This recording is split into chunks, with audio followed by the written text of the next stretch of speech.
Joining us this morning is Crawford County Commissioner Mr. Eric Henry. Good morning, sir. Good to see you. Good morning, sir. How are you doing? I'm great. And yourself? Good. Doing good. Great weather. It's been great weather. Hard to believe, and I don't know, maybe it's the weather, but it's hard to believe we're going to be talking about Election Day, which is coming up. It's a few days away. Yeah.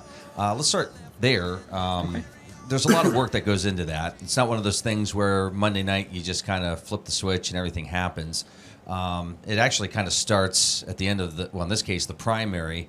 You guys are already taking notes and making adjustments and starting to plan and figure things out. But just talk about what goes on behind the scenes to get ready for Election Day. Sure. We have an excellent staff. Our voter services staff they do a wonderful job of getting organized, getting ready. We always learn from every election. We have a wrap-up meeting.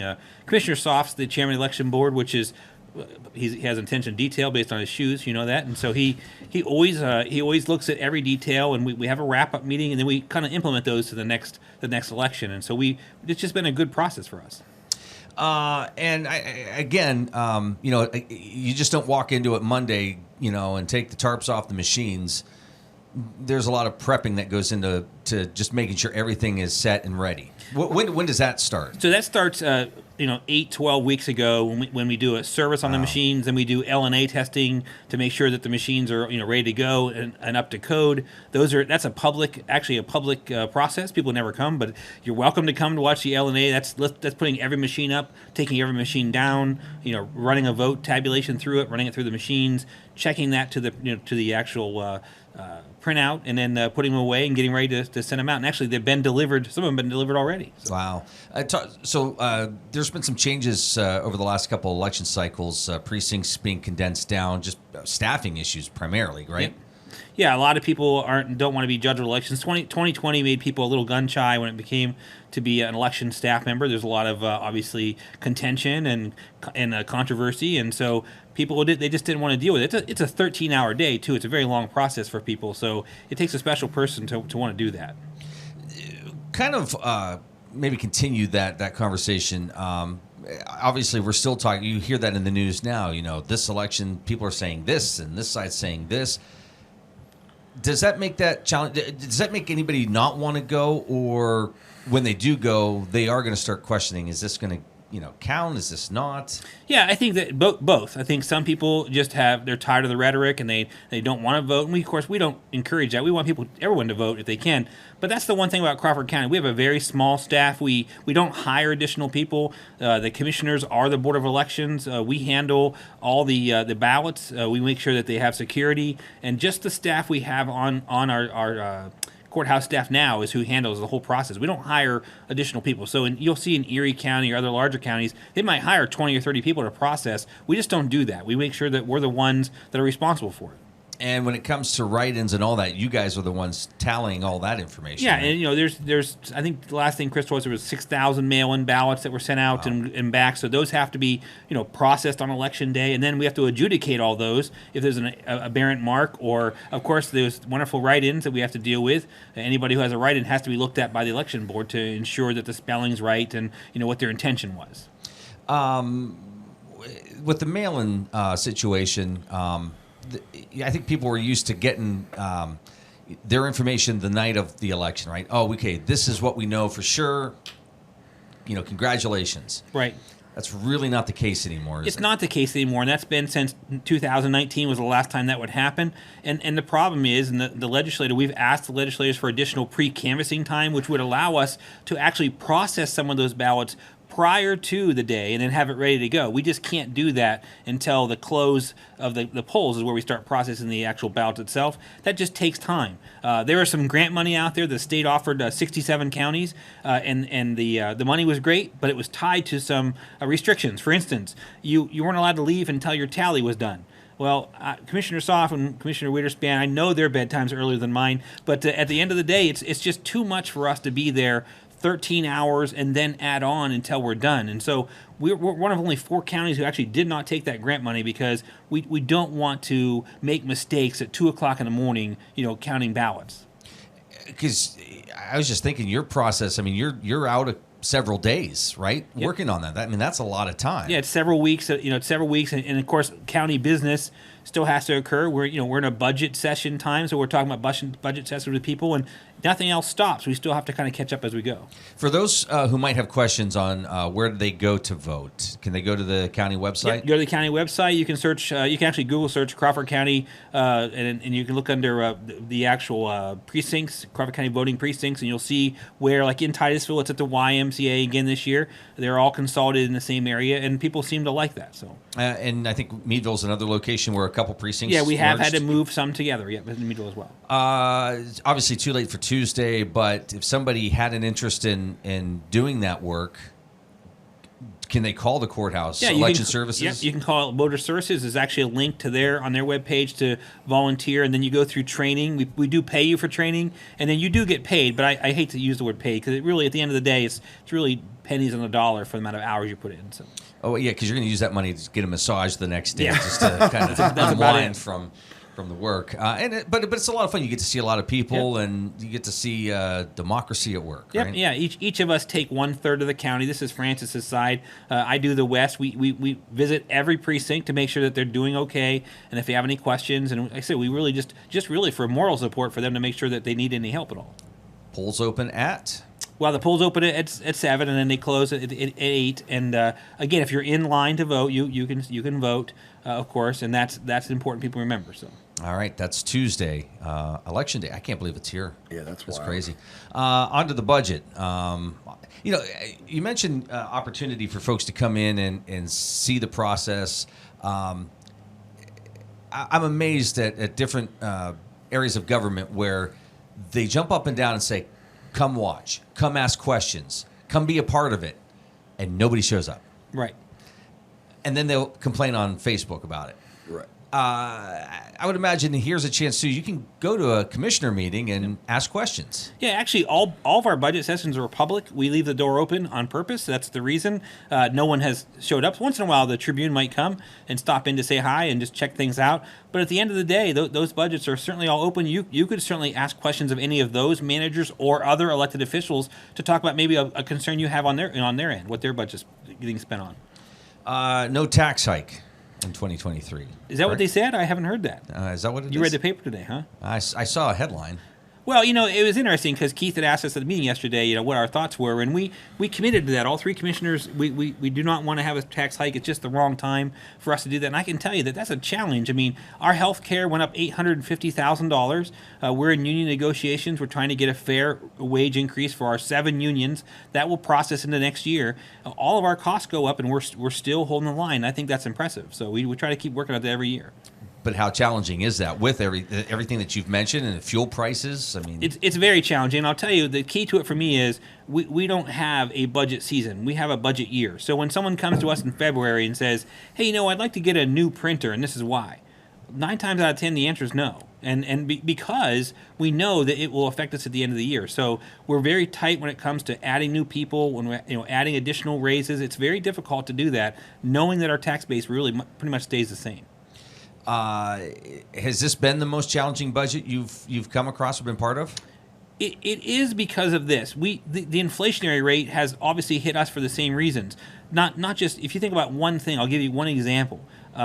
Floor mats.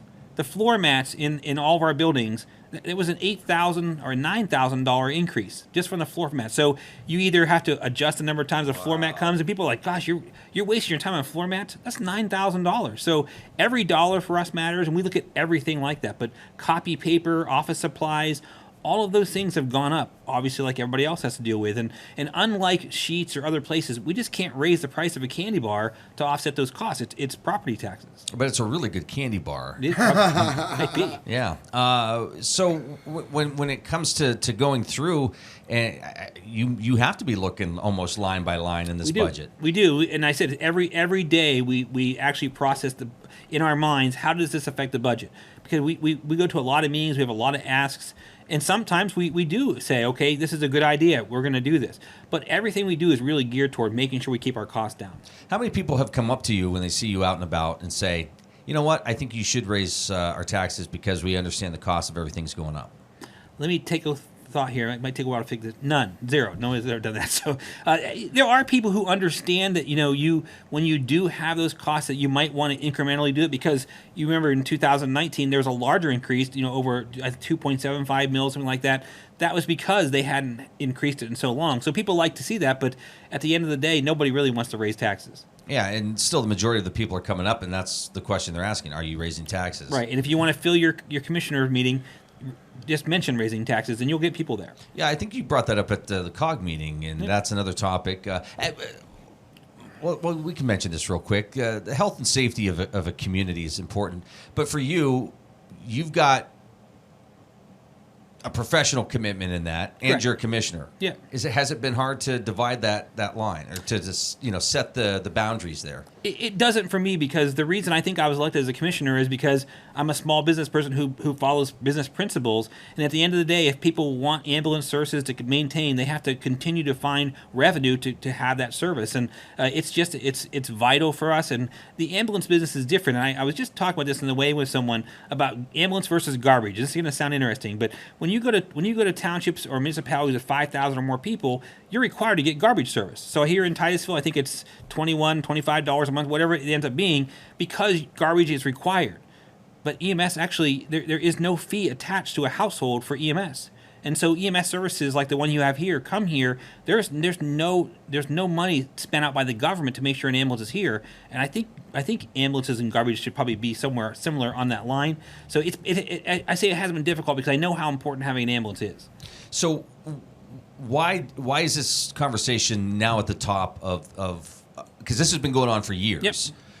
What caused it to now really step up into the limelight? Because everybody's now discussing this. Yeah, and that's great, by the way. I think it's wonderful we have discussions. And listen, I've had some really tough discussions. I've been at some really tough supervisor meetings where they're not very happy, and I can understand that. But it's very simple.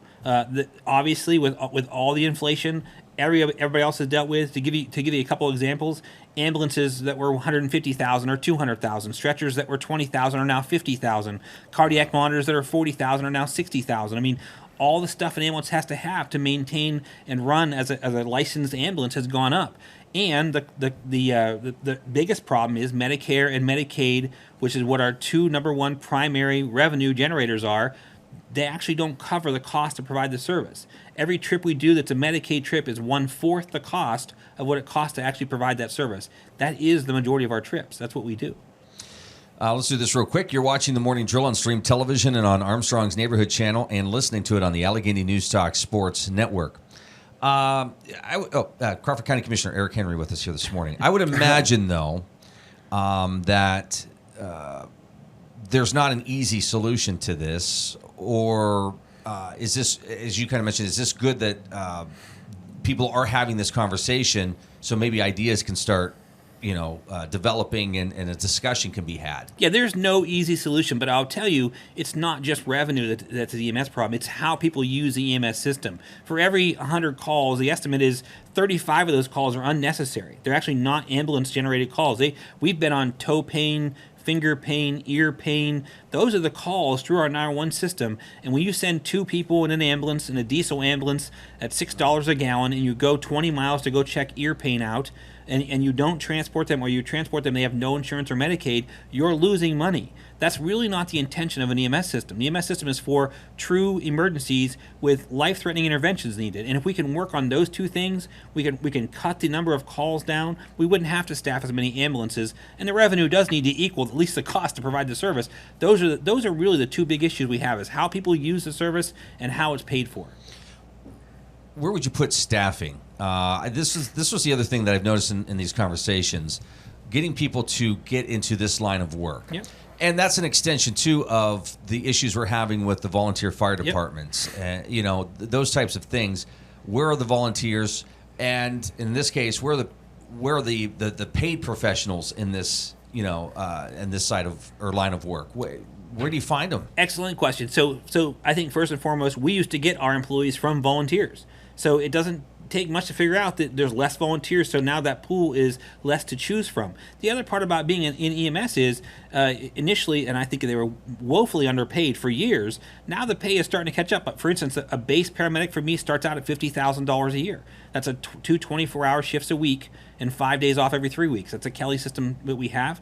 That's a good starting pay. But what people don't understand about that job is they deal with, and just this morning as an example, they deal with bed bugs. I mean, my crew will say, "Hey, I went to a call and I got bed bug. I don't want to take it home to my family," or all sorts of really bad things that you and I don't want to have to deal with, but they have to deal with. Lifting people down 3 flights of stairs. Vomiting, diarrhea, all the things we think, gosh, it's a terrible thing. That's their job. That's what they're doing. And so it's hard to recruit people off of what they think the old emergency show was, which, I mean, Johnny and Roy would put on like outriggers and climb down cliffs every other show. It's just not how EMS is, right? It doesn't happen that way. That's interesting, and it makes you really think, because, when you got folks volunteering and they start enjoying, helping somebody, that it's logical to make that next step. Like, I can do this professionally now. Okay, so back to the commissioner side of things. I'm sure you're getting questions from volunteer fire departments. What's the conversation happening there, and is there anything the county can do? So we are very active. When I ran for commissioner, I said public safety was a priority for mine, and it still is today. We have a fire commission, an active EMS commission. They each meeting on alternative months, so every other month, each one of those will meet, and we've actually made a lot of progress for some of the things we can work on. For instance, we know that 10 years from now, we're probably going to have less volunteer fire departments. Well, how are we going to cope with that? How are we going to handle that? So we're looking for revenue or ways to assist townships and municipalities, because I had that conversation this last couple of weeks with those townships. They don't have the extra money to pay for more fire protection, more EMS protection. They just don't have that money. And so I think people at that level need to understand that's what the law currently is. But I think this is a better solution from multi-layers of government. We're hoping to have an idea and a plan, like a 10-year plan of what fire service and what EMS service looks like through those commissions. I mean, you joke about it, but chicken dinners and bingo nights used to bring in lots of money a year, and when people aren't going to it, that makes it challenging. And again, not a simple solution and something that doesn't get fixed overnight, but these conversations need to be had, and solutions have to start appearing here before things disappear, right? Yeah, and I've told people, this has nothing to do with me being a commissioner or me being a business.